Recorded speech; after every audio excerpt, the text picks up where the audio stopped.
Aristóteles nasceu em 384 a.C., na cidade de Espagira, localizada na região da Macedônia.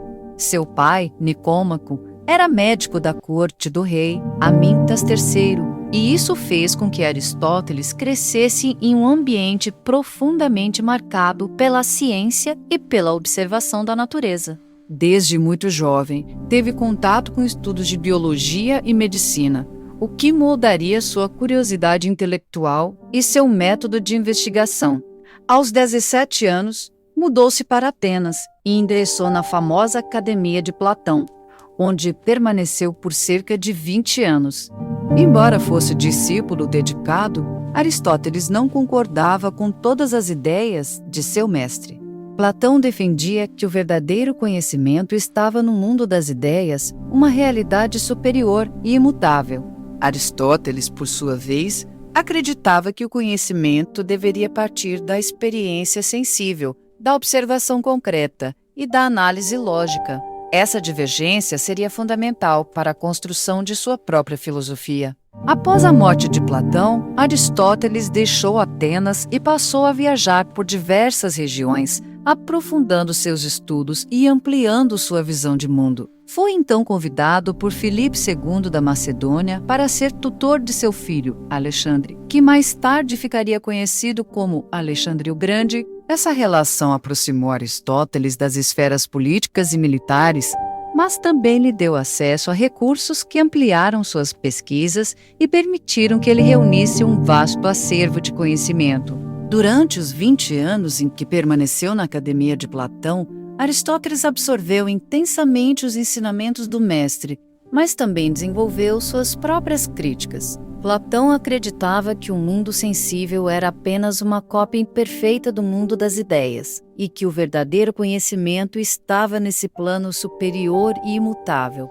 Aristóteles, por outro lado, defendia que o conhecimento deveria nascer da experiência concreta, da observação dos fenômenos e da análise racional.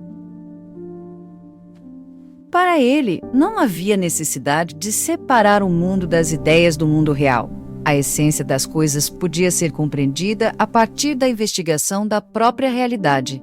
Essa diferença de visão marcou profundamente sua filosofia. Aristóteles acreditava que a ciência deveria ser construída sobre bases empíricas e que a lógica era a ferramenta capaz de organizar o pensamento e conduzir à verdade. Essa postura crítica fez com que, após a morte de Platão, Aristóteles se afastasse da academia e buscasse novos caminhos. Ele viajou por diversas regiões, ampliando seus estudos e acumulando experiências que enriqueceriam sua obra. Essa fase de sua vida foi marcada por intensa produção intelectual e pelo contato com diferentes culturas, o que lhe permitiu observar a diversidade humana e natural. Essa capacidade de observar e sistematizar seria uma das marcas registradas de sua filosofia, tornando-o um dos pensadores mais influentes da história. Após deixar Atenas, Aristóteles foi convidado por Filipe II da Macedônia para se tornar tutor de seu filho, Alexandre. Esse jovem príncipe se tornaria, anos mais tarde, Alexandre o Grande, um dos maiores conquistadores da antiguidade. A relação entre mestre e discípulo foi fundamental para ambos. Aristóteles transmitiu a Alexandre não apenas conhecimento sobre filosofia, mas também sobre política, ética e ciência. Ele incentivava o príncipe a valorizar a cultura grega e a respeitar a diversidade dos povos que encontraria em suas campanhas militares. Embora Alexandre tenha seguido um caminho marcado pela guerra e pela conquista, é possível perceber a influência aristotélica em sua postura diante da cultura e do conhecimento. Para Aristóteles, esse período foi também uma oportunidade de ampliar seus recursos e contatos, o que lhe permitiu reunir materiais e informações para suas pesquisas. Com o apoio da corte macedônica, pôde aprofundar seus estudos em biologia, zoologia e outras áreas, coletando dados que seriam fundamentais para suas obras posteriores. Essa fase mostra como Aristóteles conseguia transitar entre o mundo da filosofia e o mundo da política, mantendo sua identidade como pensador e pesquisador, mas também influenciando diretamente os rumos da história através de seu discípulo. Depois de sua experiência como tutor de Alexandre, Aristóteles retornou a Atenas por volta do ano 347 a.C. Lá, fundou sua própria escola, conhecida como Liceu. Diferente da Academia de Platão, o Liceu tinha uma abordagem mais prática e voltada para a pesquisa empírica. Os discípulos de Aristóteles eram chamados de peripatéticos, porque costumavam acompanhar o mestre em caminhadas pelo pátio da escola, enquanto discutiam filosofia e ciência. O Liceu se tornou um centro de investigação em diversas áreas: lógica, ética, política, biologia, zoologia, física e metafísica. Aristóteles incentivava seus alunos a observar a natureza, catalogar espécies, analisar comportamentos e buscar explicações racionais para os fenômenos. Essa metodologia fez do Liceu um espaço pioneiro na sistematização do conhecimento. Além disso, Aristóteles acumulou uma vasta biblioteca e escreveu centenas de obras, muitas das quais se perderam ao longo do tempo. O que restou, no entanto, ainda constitui uma das bases mais sólidas da filosofia ocidental. O Liceu representava a concretização de sua visão, uma escola voltada para a investigação racional e para a formação de cidadãos capazes de compreender e atuar no mundo real. Um dos maiores legados de Aristóteles foi a criação da lógica formal. Ele desenvolveu o chamado silogismo, um método de raciocínio dedutivo que permite chegar a conclusões a partir de premissas gerais.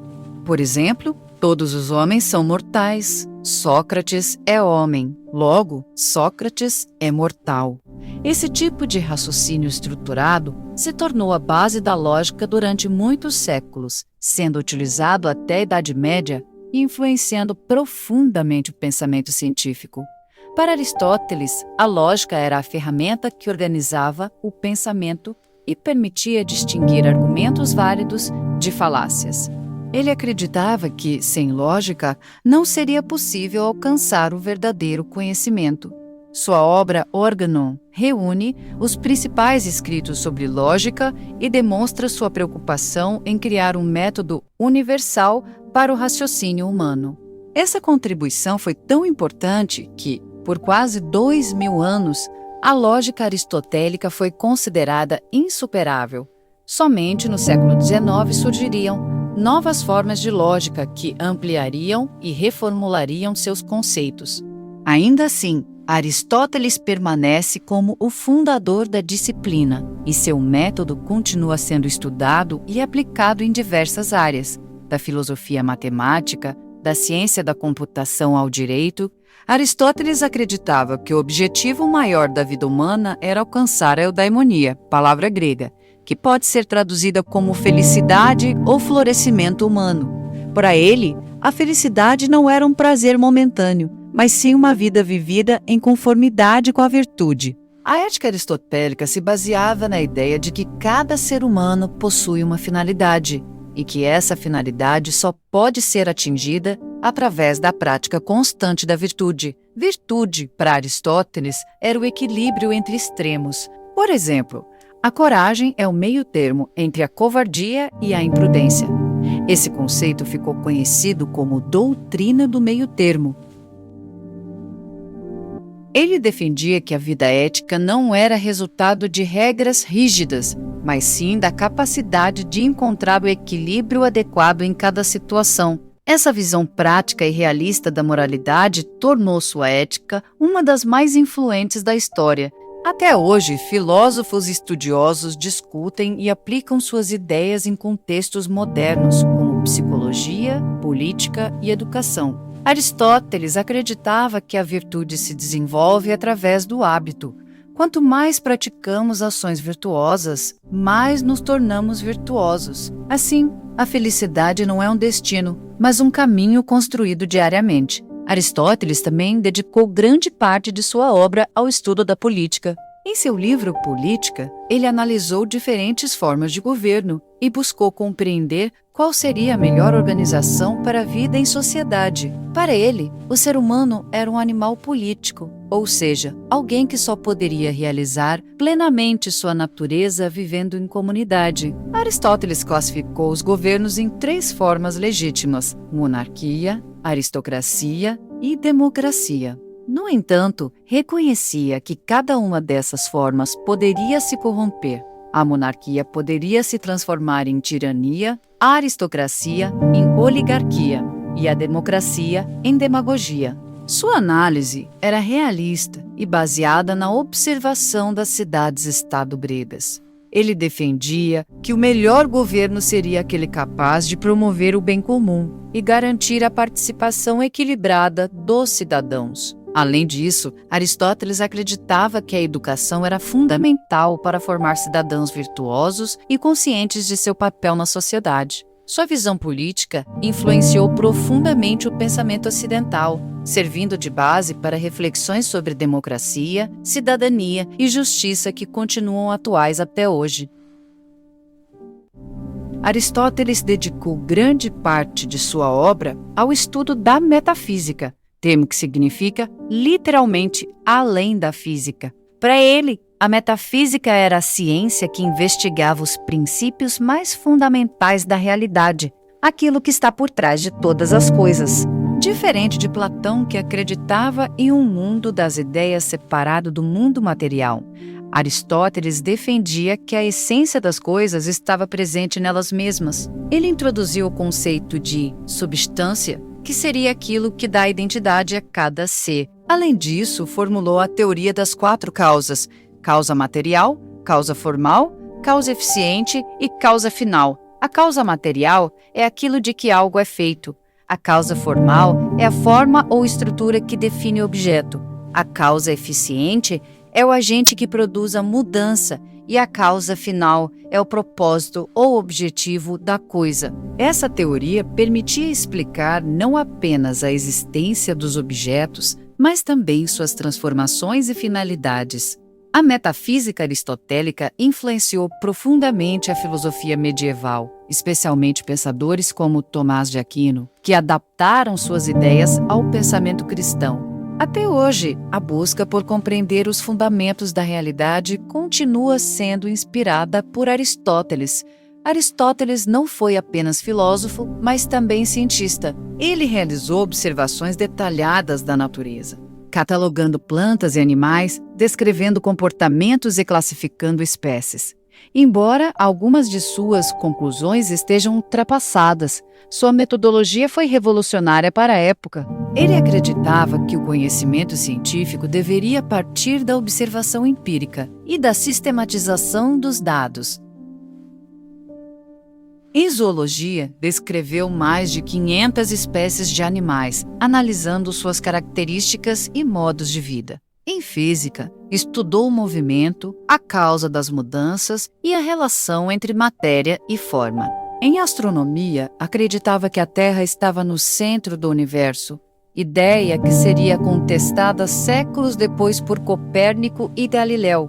Mesmo assim, sua tentativa de explicar o cosmos de forma racional foi um marco importante. Aristóteles também contribuiu para a medicina e a psicologia, ao investigar a relação entre corpo e alma. Para ele, a alma era o princípio vital que animava os seres vivos, e cada tipo de ser possuía uma alma diferente, vegetativa, sensitiva ou racional. Essa visão integrava biologia e filosofia, mostrando sua capacidade de unir diferentes áreas do conhecimento em uma visão abrangente da realidade. Aristóteles também se dedicou ao estudo da alma, tema que hoje se relaciona com a psicologia. Para ele, a alma era o princípio vital que animava os seres vivos.